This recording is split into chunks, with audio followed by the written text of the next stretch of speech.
It is a New York Jets game day tonight. The Jets are in Indianapolis to take on the Indianapolis Colts. Before we get to the game, though, let's recap what Joe Douglas had to say at his post-trade deadline press conference, where he weighed in on a bunch of different Jets topics, including the potential for some sort of quarterback controversy between Mike White and Zach Wilson. We're going to talk all about that. But first, I want to tell you that my name is Jake Asman. This is the Jake Asman Show. If you are new to the channel, please hit the subscribe button on the right-hand side of your screen. It is free to do that. It's also free down below to like this video. Just click the thumbs up icon. That's how you can help this channel continue to grow, and comment your thoughts afterwards on what you're expecting the rest of the way, and of course, what you're expecting tonight on Thursday Night Football. In honor of Jets Colts, I'm wearing my Joe Namath jersey right now because we all remember, well, I wasn't alive, but some of my audience, I'm sure, recalls that time the Jets actually won a Super Bowl over the then Baltimore Colts in the 1968 season, and of course won the Super Bowl in January of 1969. So today we're talking Jets at the trade deadline, and then we'll answer maybe some of your Colts and Jets related comments and questions at the end of this video. But here we go. Joe Douglas's trade deadline press conference I found to be very fascinating. Let's start with the biggest takeaway I had. It is clear the Jets received calls on Marcus Maye and Jamison Crowder. Now, Joe Douglas did not exactly say that. He wouldn't name specific players they received calls about, but it's clear those are the two players the Jets received the most calls about. They also received calls about Denzel Mims, from what I've been told. But the reality is the Jets were never close to moving Mims. They like Mims. Joe Douglas even highlighted the fact that Mims has really improved this year. He's been a pro, and he's earned the opportunity for more playing time, which is what you want to hear. He should have been out there, in my opinion, from the beginning of the season, but it is what it is. Mims will be active tonight. Corey Davis is doubtful, so we're going to see Denzel Mims in a primetime game later this evening. But what Joe Douglas said about teams calling him, his quote was essentially that unless I got a deal where the value offered met the value we have for the player, we were not going to do it. He said, quote, if a deal wasn't made, then we felt like the value that was offered didn't meet our value for the player, so we feel good about the team that we have. The reality is, one thing I could tell Jet fans about Joe Douglas is that his biggest strength since he's been the general manager since June of 2019 when he was hired, he's been very good with trades. So the fact of the matter that the Jets did not make any significant trade at this deadline tells you that the teams that were calling about Crowder and May were not willing to offer enough where Joe felt like it was worth it to move those guys, especially coming off a win and especially in such a short week. Like, do you really want to move Marcus Maye and Jamison Crowder and then have that distraction hanging over the team as you go out there and try and play on Thursday Night Football? I don't think so.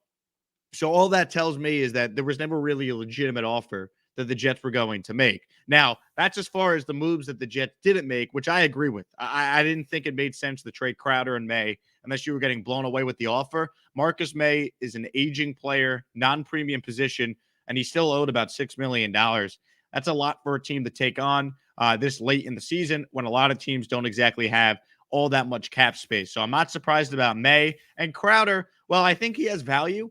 I think the value in having Crowder is he's a good player. You have a young quarterback in Zach Wilson you're trying to develop. You're seeing what you have right now in Mike White while Zach recovers from injury. It just never made sense to me to unload Crowder unless the team was so desperate you were getting like a second-round pick or maybe a third-round pick. Didn't seem like those offers existed. Joe Douglas has become the master of the trade. Hell, he turned Chris Herndon into a fourth-round pick. The Jets are set up with 7 picks in the first 4 rounds. So Douglas knows what he's doing. The lack of action at the trade deadline, I think, is a good thing. It's a sign that the Jets are still going to be competitive the rest of the way. And, the offers that some Jet fans were hoping to see, simply put, was not there. Now, as far as what the Jets did do at this deadline, give credit to Joe Douglas by going out there and trading a 4th-string tight end in Daniel Brown, who really had no role on this team other than he was occasionally playing some special teams. You trade that guy to the Kansas City Chiefs, and you bring in a right guard in Laurent Duvernay-Tardif, a guy that hasn't played football since 2019. He opted out because of COVID last season. But in 2019, he started on a Kansas City Chiefs offensive line that won the Super Bowl. This is a guy that has a lot of experience. He's been a starting lineman in the NFL going back to 2014. The reality is he can't be any worse than what we have seen from GVR on this offensive line, Greg Van Roten. So the reality is bringing in a guy that could push Roten along or eventually take his starting spot, maybe after this game tonight, because we know he's not going to play tonight, but 10 days from now, when he gets acclimated into this Jets offense, we might see Laurent Duvernay-Tardif go out there and actually start for this Jets team on the right side of this line 10 days from now against the Buffalo Bills. So I would say that the reality of the situation is that they found a way to upgrade this offensive line without having to give that much away.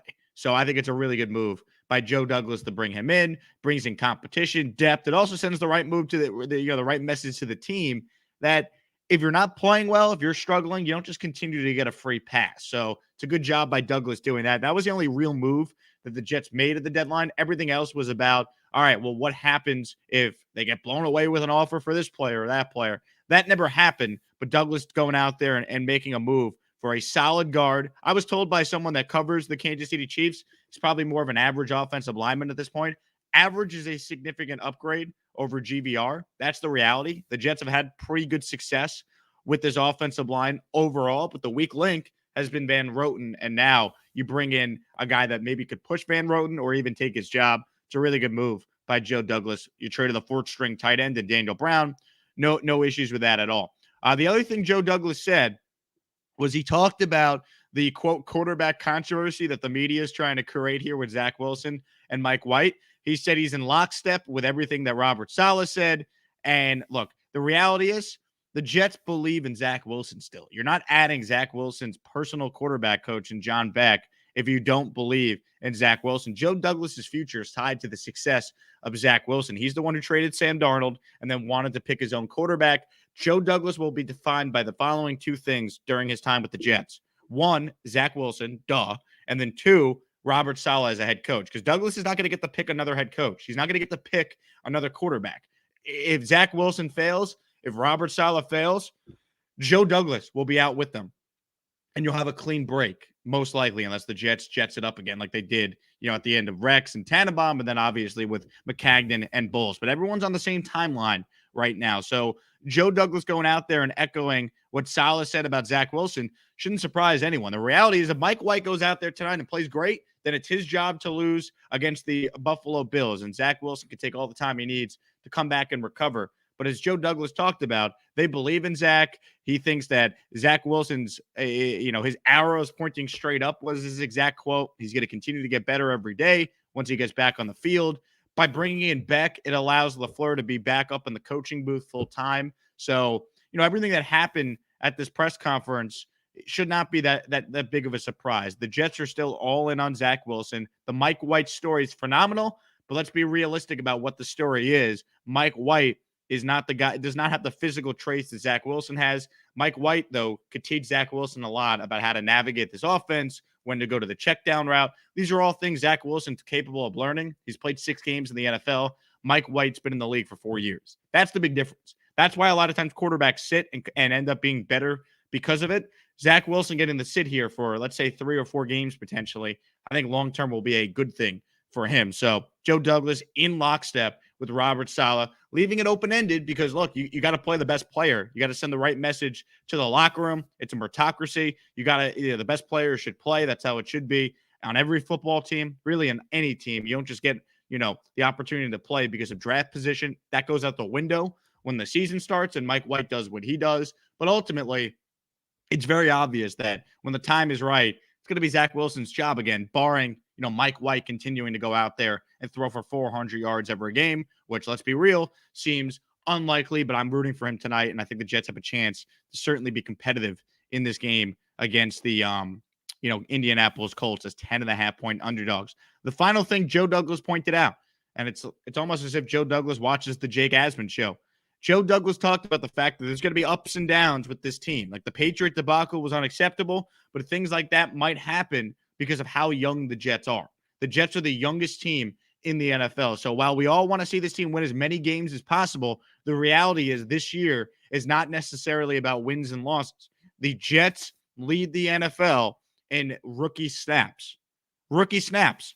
The 2020 draft class for Joe has not been great. There's a couple good players like Bryce Hall and eventually Mekhi Becton, but 2021's class looks really good so far. Elijah Vera Tucker, Michael Carter 1, Michael Carter 2, Zach Wilson eventually, I think will be that guy for this team. Elijah Moore looked better this past week. So you're talking about a good draft class in 2021, draft assets in 2022, and cap flexibility. Jets already leading the league in rookies getting snaps this year. So you talk about rebuilding the right way. It's clear the Jets are doing it the right way thus far. So those were some of my biggest takeaways from Joe Douglas's press conference. As far as what you guys are thinking, let's go to some of the comments right now. Let's see what you're thinking. If you have a comment or a question in the comment box, let's answer some of those as we wrap up here and talk all things Jets. Let's see. Billy Bill. Mike White is the future, dude. Well, let's hope. I want him to go out there and play great tonight. I mean, wouldn't that be awesome? Salmon Jets. It's a Jet game and a Marvel release on the same night. It's a big night. It is a big night here in the United States. Frosty Taco. Namath jersey goes hard. Hell yeah. The throwback Namath jersey. Had to do it. Had to do it. Salmon wants to know, do the Jets score in their first drive again? Wouldn't that be nice? The Mike White experience in prime time. Jets go right down the field and boom, put points on the board. Now that would be awesome. Cyber writes in, faith in Joe Douglas. He's making the right moves at the right times, and this draft class is looking good. No doubt. And the 2020 draft class will look a lot better when Mekhi Becton comes back in a couple weeks and starts playing like the stud that I think he is, and I think a lot of people think he is as well. I mean, that's really the reality. You want to hit on as many draft picks as possible, but there's a huge emphasis on hitting on your first-round picks.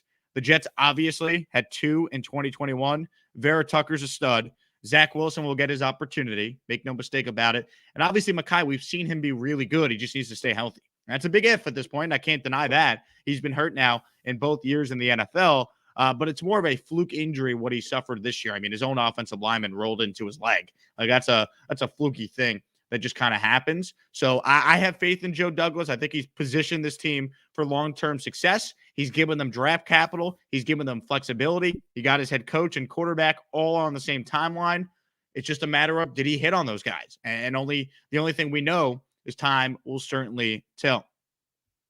Christopher writes in, having a quarterback controversy would be great. The Jets haven't had a quarterback for decades. Now we have 2. Get out of here. It's not the worst thing in the world to have 2 quarterbacks that could play and push one another. Certainly, no doubt about that. Salmon likes the Jets tonight, 24-21. I like it. I would love that to be the case, and we shall see.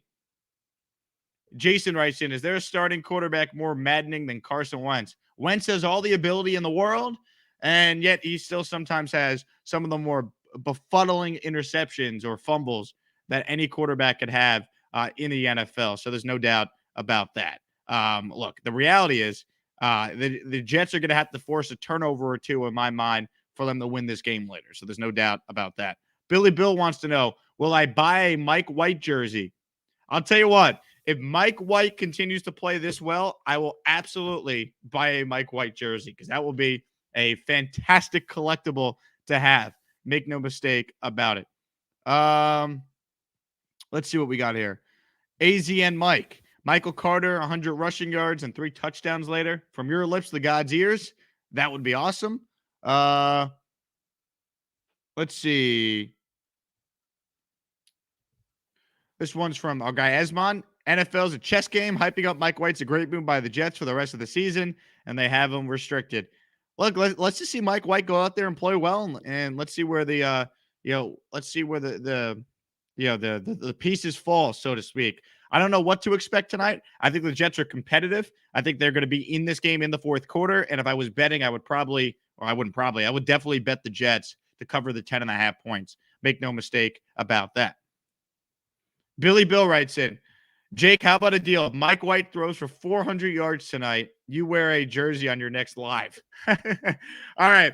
You got a deal, Billy. If Mike White throws for 400 yards tonight, I will go out there and I will find some way to purchase a Mike White jersey, and I will wear it on a future Jake Asman broadcast. So you got that one, Billy Bill. Let's see. That's gonna wrap it up for this broadcast. Just wanted to pop on, weigh in on some Jets topics here this morning. Everyone, enjoy the game tonight. Certainly, it's nice to have the Jets in prime time. Let's hope they don't embarrass themselves in front of the whole country. Let's hope the Mike White experience, to quote Seinfeld, is real and spectacular. I'm looking forward to it. We will have a live post-game show following the end of the Jet game. So watch the Jet game and then come on YouTube, find this channel, and watch the live post-game show breaking down everything that happened in the game later. My name is Jake Asman. This has been the Jake Asman Show. Do me a favor if you're new to the channel, hit the subscribe button right down here on the right-hand side of your screen. Like this video as well and comment your thoughts afterwards. That will help boost this algorithm and help this video be shown to more and more people. Everybody enjoy the game. Let's go Jets. Mike White, get us another W in primetime. How sweet that would be. Have a good evening, everybody. Jets, Jets, Jets, Jets.